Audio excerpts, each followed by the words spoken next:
by my ass. I'm only 4.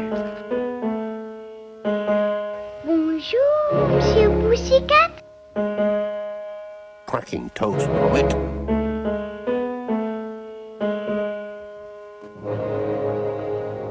Start spreading the news. Hello, everyone, and welcome to the short podcast about short films. I am your host, and we are discussing the Academy Award for Best Animated Short. Today's episode is about the 34th year of the award at the 38th Academy Awards, which celebrates the films of 1965. Today's guest is appearing for the 4th time, most recently talking about Birds Anonymous and the nominees of 1957. Please welcome back Christof. Hello, Christof. Hello! So happy to be back on this wonderful little podcast. It is always a pleasure to have you back, and we have a pretty good episode ahead of us today. But remind us. Oh, go ahead. I'm really excited to be here because, 2 weeks ago I've been recording a guest spot on the main show of And the Runner-Up Is, and I was so nervous to be there. And now I'm just here. I'm feeling relaxed. I'm goofing off with a friend about a few great shorts. I'm really excited, and we really have a great lineup today. And maybe a little bit of a peek behind the curtain. You said I'm a returning guest. I've been here a few times. I'm probably going to be here a few more times. Although I'm starting to get suspicious that Ronaldo might be having more episodes than I'm having, and I'm getting a bit envious. But we will see. And in all honesty, trust me, you have nothing to worry about.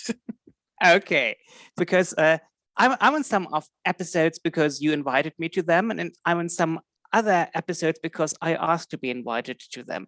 This is one of the episodes that I asked for, mainly because, spoiler alert, the winner is one of my favorite winners of all time. I had forgotten how great the rest of the lineup is. This might actually be, again, spoiler alert for my ratings, this might actually be one of my favorite lineups in this category of all time. So I'm really excited to dive into it. Yes, this is we have a truly great lineup ahead of us today. Before we get into those, just quickly remind us, what is your familiarity with the Best Animated Short category? Never watched any of them. Oh, wow. not a single one. Not a single one. I usually do not watch films that are shorter than 2.5 hours. I'm very suspicious of them. But just in preparation for this podcast, I started getting into them and watched them all. I'm still skeptic whether I might like them. Yeah. Like who even cares about short films, really? Like it's all about those long movies. Like give me Satan Tango, give me Out One. Who gives a shit about anything else? Yeah. All right. But yes, let's get into the nominees. This year has only 3, which last happened 7 years ago and will continue like this for 22 out of the next 26 years. If you weren't a fan of how many of our episodes breached the 1 hour mark, we're certain to average shorter over the next few seasons. Our first nominee and the year's winner is The Dot and the Line, a romance in lower mathematics, directed by Chuck Jones and Maurice Noble.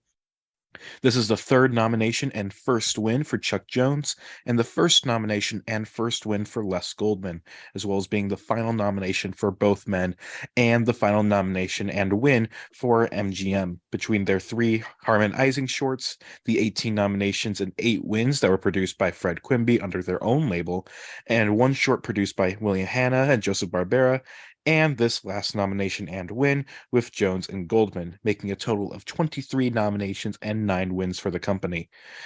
It's nice that after that the year after longtime Warner Brothers director Friz Freleng gets a true Oscar win with his name on the trophy, so does fellow Warner Brothers director Chuck Jones, and both of them got it for non-Warner Brothers projects, as The Pink last year was distributed by United Artists, and this was by MGM. In any case, this was made after both Chuck Jones was fired from and Warner Brothers was dissolved. Chuck Jones formed Sib Tower 12 with his animation unit and was hired by MGM to make Tom and Jerry shorts, which is where Les Goldman comes in. He oversaw the post Hanna-Barbera Tom and Jerry shorts. And while churning those out, He somehow found the time to make The Dot and the Line based on the book by Norman Juster. The short tells the story of a line who falls in love with a dot, but the dot is preoccupied with more interesting squiggle.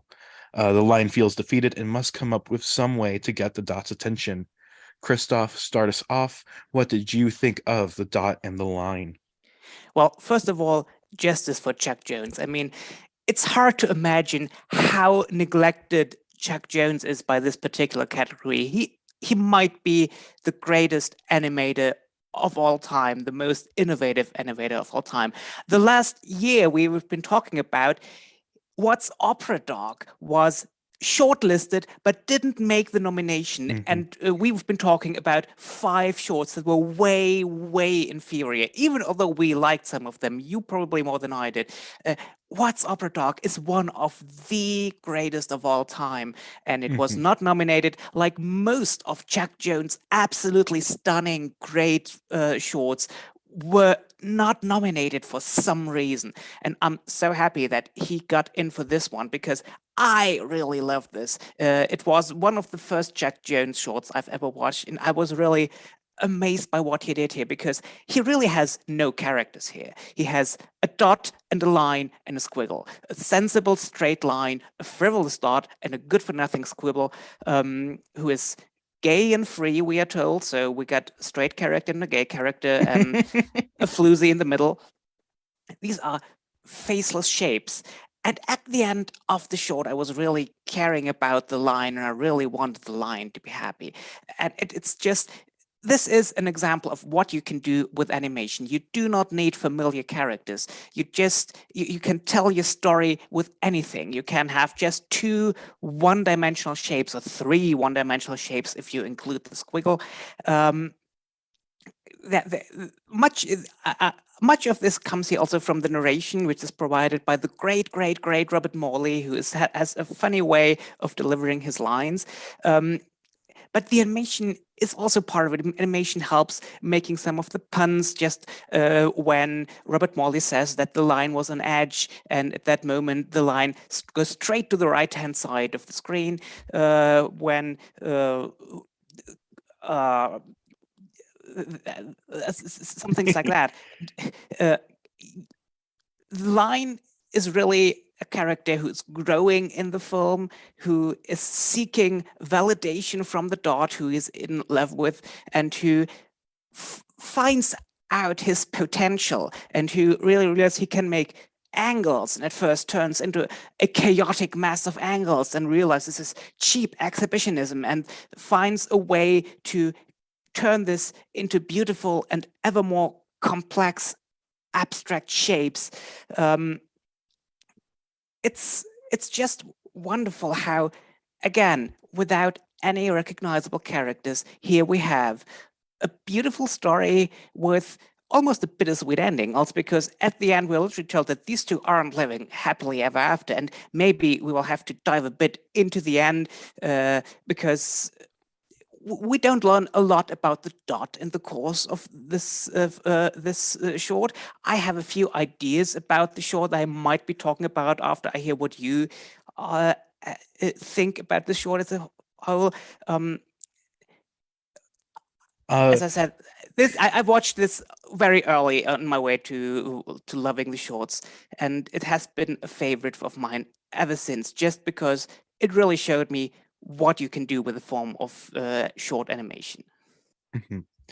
I don't think there's much I can really add to that. You kind of covered a lot of the points about like why this short is really great. It's just like it really gets to the heart of like how simple like some of these short films can be, and yet still just deliver such beautiful stories and stuff.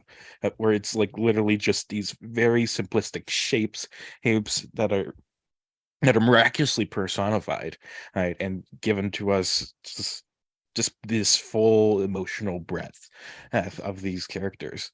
And it's just, and along the way we do get some good humor, we get some really nice animation. It's like even the simplicity, like it may seem like a bit like too simple, but at the same time it's just like that simplicity adds to a lot of the beauty of it. And like we've been talking a lot about the limited animation of the time, and I personally a very big fan of the limited style. Also, like this short is just a really great example of it. And just a quick aside, I think it's very funny to compare the three different shorts that Chuck Jones has directed that have won Oscars. So you get this one, which is the only one he also produced. You have For Sentimental Reasons, the Pepe Le Pew short, and then you have So Much for So Little, which didn't win in this category, but won in Best Documentary Short. And it's just like these are three very different things that were all Chuck Jones. It's just like in all, and I even Dot in the Line, that hasn't had the same kind of longevity as like his most famous shorts. It's just like these three things that aren't quite standouts in Chuck Jones' career, but are the ones that the Academy decided to reward him for. And it's like, of course, like Dot in the Line is worthy of the award, though I'm just saying it's not like one of the more famous works by him. But in any case, yes, this is just a really great short, or it's just a beautiful story, well told, with beautiful animation, and it's just a good time. It's just like you can't really ask for more than this. It's just it's one of the shorts that I find in this category that I think would be like perfect to teach in like a classroom setting. Like if you're trying to educate students about like what makes a good short film, this is something that you could easily point at and be like, this is why this works. This is how this works. This is why this is a really great short film. And you can learn a lot from this kind of thing. Exactly. Now, again, story-wise, the Dot is, let's say, a bit of a floozy. I'm sort of I mean, we don't learn a lot about her except that she is beautiful and the line is crazy about her. And we see her towards the end giving the poor Squiggle a dressing down for being good for nothing, and then going to the line and sort of enjoying the new things the line has to offer.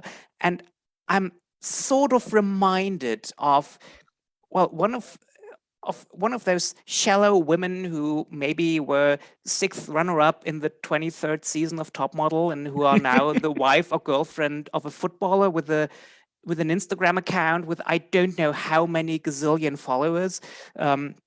Who are mainly there to present themselves, and you have an idea that maybe the relationship with the sports superstar that she's in is not going to last forever, because the last line of this thing is literally, they lived, if not happily ever after, at least reasonably so. And you really get a sense that this line has really grown so much in the course of this film and really found his potential that I can't help but think that at one point he will realize that he can do better than the Dot. And also there's a sequel I could see totally coming, because we have a line that in the course of the film learned how much he can achieve if he stops being straight. And we have a Squiggle that has been described as gay right at the beginning. I want a sequel of the line realizing that the Squiggle is so much more interesting than the Dot and finds his true future when he joins forces with the Squiggle. Now that would be the one sequel I'm really clamoring to see, and that would make a great, also Oscar-winning animated short. And this would be wonderful, and I'm dying to see that. That would be really fun to see. Just like to have the Squiggle is more linear than the Dot is, so it's just like to see the two lines intertwined. That'd be a lot of fun. And also your description of the Dot, first it reminded me a lot of Adu Annie from Oklahoma, which I'm not sure how well you remember the movie, but it's just that movie's on my, or the musical itself is just on my mind a lot. So it's just like a Dot who can't make up her mind between the two men who are pining for her as just, and also just imagining the Real Housewives of Lower Mathematics. Yeah. Yeah. But yes, there's just a lot to appreciate here. There's a lot, and it's just, and the more you like look into this, there's just like a lot of fun you can draw from it. And I don't have much else to say. Do you have anything else you'd like to say about this? Maybe one more thing. We have a short series of side gags just before the line finds out it can make angles, or he can make angles. Is when he just is boasting what great things he can do as a lion. We see him as the tightrope in a high wire act. We see him as the equator on a map. We see him as the rope in a game of tug of war. And just seeing how this lion envisions himself, how great he can be as a straight line, before he realized how much greater he can be if he actually does angles. It's just so many beautiful moments in this 10 minutes. I love this. I love this a lot. Yeah, that is actually an important lesson from this, because it's like, it's not saying that the line itself is like at all like something to be ashamed of, because like the line itself, like just the straight line, is great for so many things, but also it can also be more than that. So it's like you can be happy with just a little humble existence, but you can also be happy with a lot more than just that. So it's just like, it's not about like the line needs to be better than what he was. It's just he needs to learn to appreciate what he is. It's just like, yeah, you can be great, but you can still have potential to grow. Although I will just say that if I were the dot, I too would find the squiggle more interesting than just a normal line. Like the squiggles seem like a lot of fun. Like the way like the dot just kind of hops in and they just kind of like play around. Like I think that seems like a good time. I would enjoy being lovers with the squiggle. Yeah, I mean, I understand why the dot is in love. Is fooling around. Let's not say in love. It's fooling around with the squiggle at the beginning, and I can totally see how she then goes to the line who has more sophisticated things to offer. All right. I feel like that's a good place to end our discussion of that. And we'll move on to our second nominee, which is Clay, or The Origin of Species, directed by Eli, I think it's Noyes. A big year for subtitles, it seems. This is the first and only nomination for Noyes, and he is also our first nominee that is still alive. And I really hope he doesn't die within the month it takes for this episode to come out. But yes, he is our first nominee, which could potentially listen to this episode, which is one, unlikely, but also just a terrifying possibility.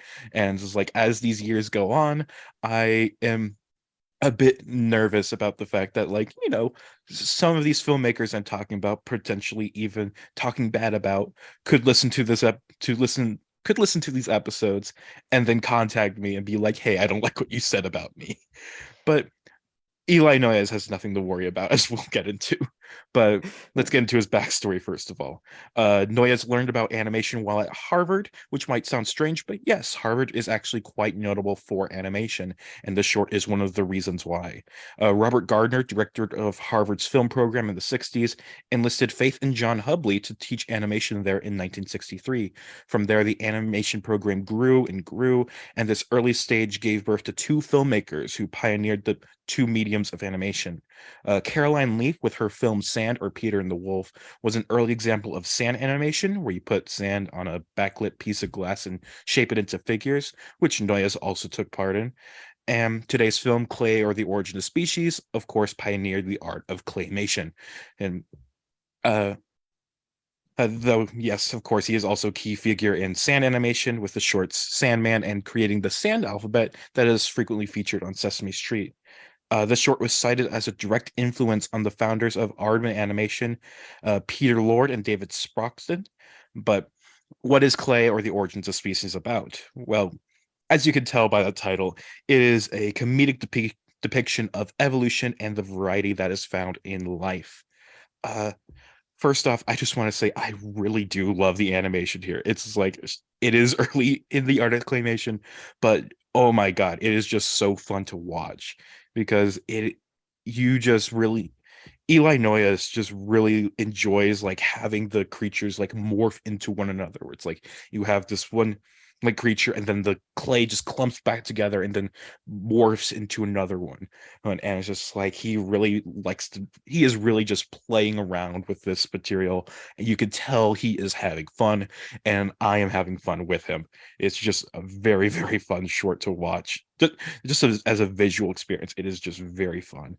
There's not much of a plot to it. is the thing. But even so, I just really found myself enjoying a lot of this short. How about you, Christoph?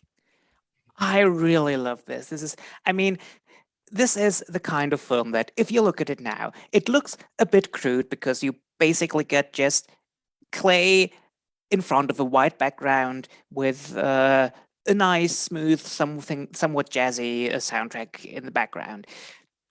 But you clearly see that this is one guy's labor of love, and he made something here that didn't exist this way before. Just this kind of claymation. It's just so ingenious, and the way it is progressing over the course of a bit less than 10 minutes that it is, that you get bits of clay crawling around at the beginning, then they start touching each other, sort of. I don't know if this is supposed to be some kind of having sex. They seem to become sentient, then they later eating each other. They become ever more complex creatures. Like at the beginning, we get just things that look like claws, and later we get things that look like faces, like dinosaur faces or dinosaur heads. They are getting more ingenious in the way they interact with their surroundings. They use their trunks to grab stuff. Suddenly a horse walks in, the horse turns into a giraffe and all other kinds of animals. Then the creatures begin to look humanoid. We get things that look more like humans. We get also really fantastic creatures, like there's a mermaid, there's a head of a cyclops, there's an angel. There are also bizarre human-like creatures. It's all so beautiful. It ends on what I would describe as a gingerbread man pretending to be the Statue of Liberty that is again swallowed by a creature. It's the kind of thing that if you watch it today, it may look unpolished, but you see the love and the creativity that went into it, and you just feel how significant this is in the history of animation. I'm not saying we wouldn't have Wallace and Gromit if it wasn't for this, but we probably wouldn't have Wallace and Gromit the way they are if it wasn't for this. And it's just wonderful. It is fun. It is playful. And this was one guy making this at home. It's amazing. Yeah. So Eli Noyes has this short uploaded on his YouTube channel. I love how the description of it is like, this is a film I made in college or something along those lines. And it's just like, how humble that is. It's just like, oh, this is just something I put together while I was studying in college. It's no big deal, as if, it wasn't one of the most influential short films in an entire medium of animation. Like, good job, Eli. I'm not like taking too much credit. But yeah, like I concur with everything you said. Like there is just so much passion in this that you can't help but fall in love with it. And it is just a, like, you can tell this was made by a college student just because of how much fun he's having with this. And it's just like, if like most people, like most jaded older animators probably wouldn't make something that is just this enjoyable, I don't think. But yeah, there's not much to say about this because it is rather simple in terms of like its plot and whatever, but it is a great time. I thoroughly enjoyed this short. I'm very glad it was nominated. I'm very glad that we have this one and can watch this one and can see how it started something. And as you said, there may not be much of a plot, but there certainly is a progression, and it remains interesting until the very end. Mm-hmm. And I will take that cue to move on to our third and final nominee, which is The Thieving Magpie, directed by Giulio Giannini and Emanuele Luzzati.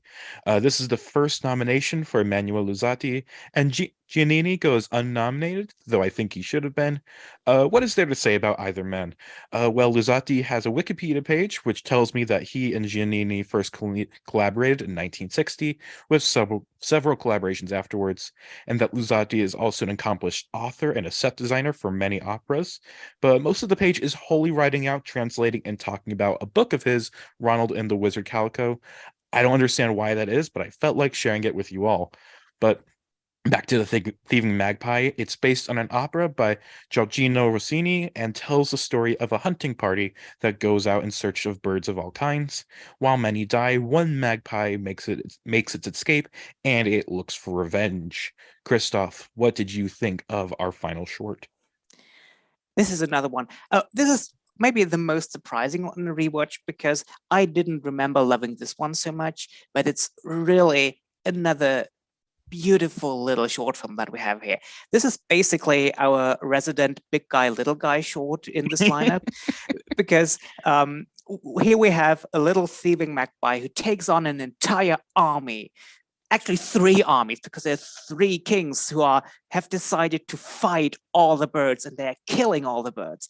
And this little magpie steals the crowns of these kings, including a crown that still has a wig attached to it. It's wearing that crown, and then he's making it rain. The kings almost drown. The kings are almost eaten by fish, and then the magpie is dancing as if to taunt them, and the birds are coming back. It's just wonderful. You said it's based on an opera, which is, I think, only half true because the plot of the short has nothing to do with the plot of the opera, but it takes the overture from this opera, which is a very, very, very well-known piece of classical music. You, listener, are familiar with this piece of music. You have heard it before. Yes, you have heard it before. If it's being played, you will immediately say, I know this. I don't know from where. Or you will say, I notice this is in A Clockwork Orange, because that's one of the films that use it prominently. But it's a piece of classical music that is very well known and is often used, and you definitely know it. And it's such a strong piece of music that I have to admit, at some points in the short, I got so lost in the music that I didn't really pay that much attention to what was going on the screen because it's just so forceful.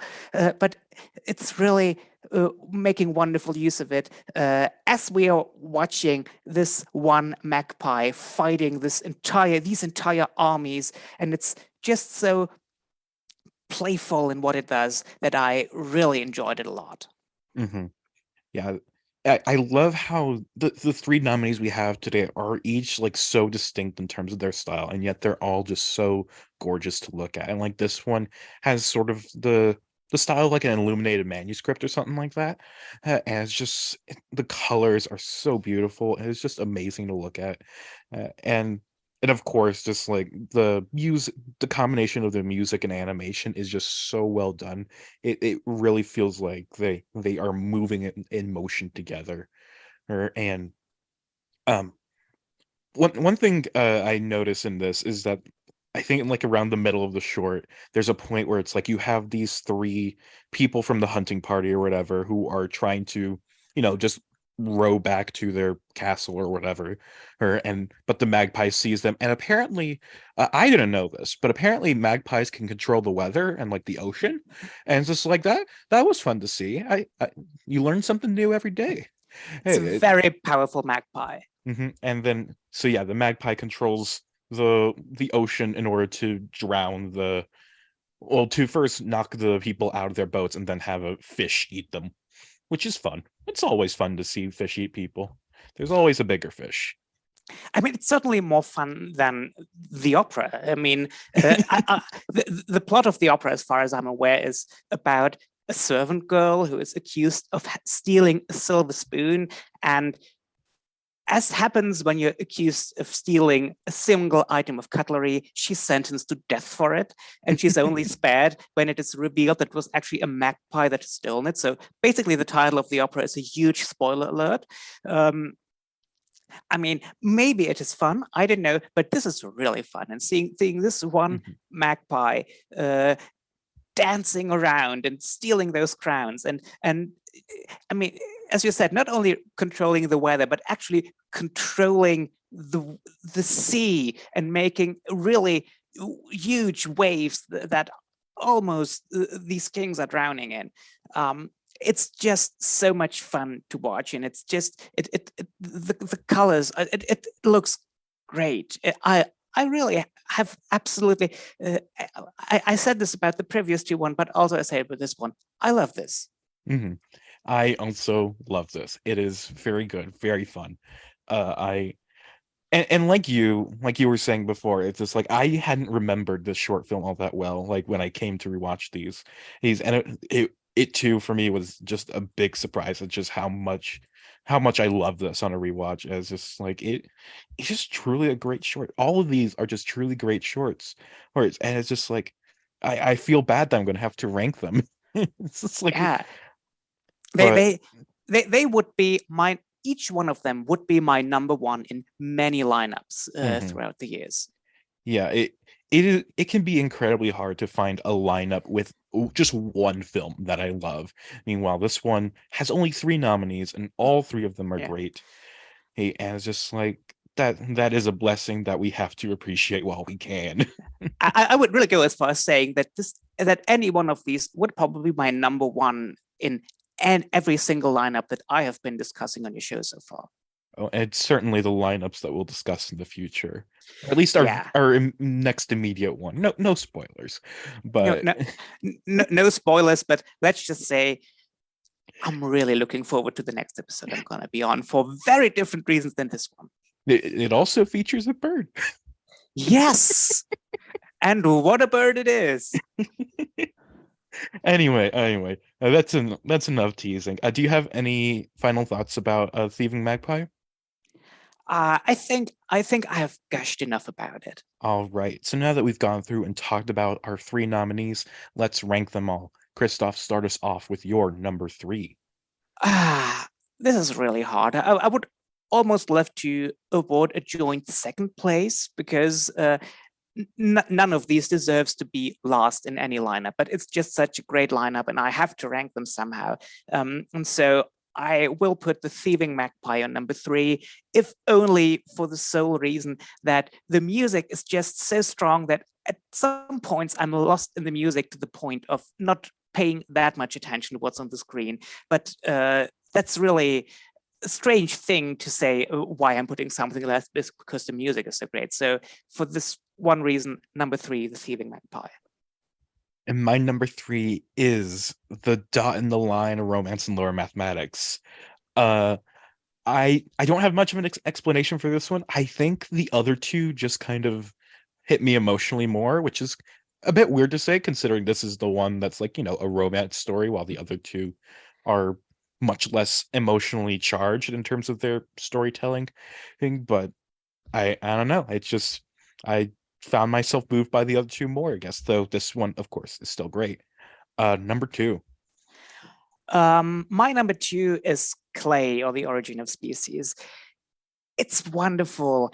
It's imaginative. It's one guy's labor of love, and it's so it's so important in the history of animation. There's no reason not to put it on number one. The only reason I'm not putting it on number one is because the dot in the line has been a very favorite of mine for as long as I remember loving short films, and it's just doing so great things. And you can see an experienced animator who has been making films for such a long time and still find something fresh and creative to do. And this is also another reason why it's so interesting to see these two. You got a young student doing something totally new and an experienced animator still finding something fresh and new to do. So this is great to contrast this duo, but for these reasons, Clay is my number two and the dot on the line is my number one. Yeah, I hadn't even considered that how like we have both like one of the giants of animation with like kind of a last gasp, although Chuck Jones would go on to still work for like I think 25, 30 years at this after this, but still like in terms of like what he's known for, like that is kind of the end of like his prolific career here. But anyway, my number two is the Thieving Magpie, with just such a beautiful mix of color and music, and just the cutout animation is also just fun to watch. Like I love the way the magpie moves and stuff. It's just a very, very fun short. but not as fun as my number one, which is Clay or the Origin of Species, which despite like its lack of a plot or anything, it's just an immensely fun watch. Like I could watch the Clay just morph and move just endlessly. It is just such an engaging thing to watch. And it's just I just adore it. It is so much fun. And that is our ranks. And we didn't agree on a single placement. How awful. We didn't agree on a single placement, but we did agree that all three are great. Yes. And that's the most important thing. Yeah. No, I just wanted to make a joke. Like usually I would be mad that my number one is your last place, but I could say nothing against your reasoning, because these are all three great, and every one of them deserves to be number one. And I almost feel bad for the Thieving Magpie that none of the two of us has put it on number one. Yeah, but someone had to get left out, is the thing. Like, yeah, like at least we got two of them like in the number one spots. Yeah, Owen, if you're listening to this, and we know you are, please tell us that the Thieving Magpie is your number one, so the equilibrium is back again. Yes, and I just want to say that like in my episodes recently, like I keep on having like either me or my guest putting the other person's number one as their last place, as it's like I don't understand, because in the past few decades it's like it has been like so many times I just agree with my guest over and over again with like probably not the exact ranking, but at least like the top two are the same, or like the bottom few are the same. It's like, but as these shorts get more like experimental and more unique, it's just like I find myself me and the guests find ourselves on like different points and different ideas, and it's just like that's a lot of fun to see, and also shows just like how much more interesting a lot of these nominees get, because there's, for something to be divisive, it has to be somewhat interesting, I feel. So I mean, technically we're disagreeing more here than in our 1941 episode, although really we're agreeing a lot more here than we did for the 1941 episode. But I believe, and again, without spoiling anything, the next time I will be on your episode, I think it's highly unlikely that one of us will put the number one film of the lineup last place. There's a good chance that we might actually be agreeing on last place. Yeah, we will get there when we get there. If you're listening to this, I hope you do listen to the next episode, 1971. It'll be a lot of fun. Yeah. But before we end our show, are there any final thoughts you'd like to share, Christof, or anything you'd like to promote? Just watch these three shorts. I mean, if you're listening to this, watch these three shorts. They are so worth it. Watch these three shorts. That's all I have to say. If you have been regularly listening to this podcast and haven't been watching the shorts, just enjoy listening to me and a guest talk. Just take the time to watch these three. First off, it's only three short films. Second of all, they're all great. They're short films. They won't take that long to watch. Like, it will probably be less than 30 minutes to get through all three of them. But yeah. Well, thank you, Christof, for coming on the show. And then thank you, listener, for tuning in. This has been the Short Podcast about short films. Until next time, goodbye.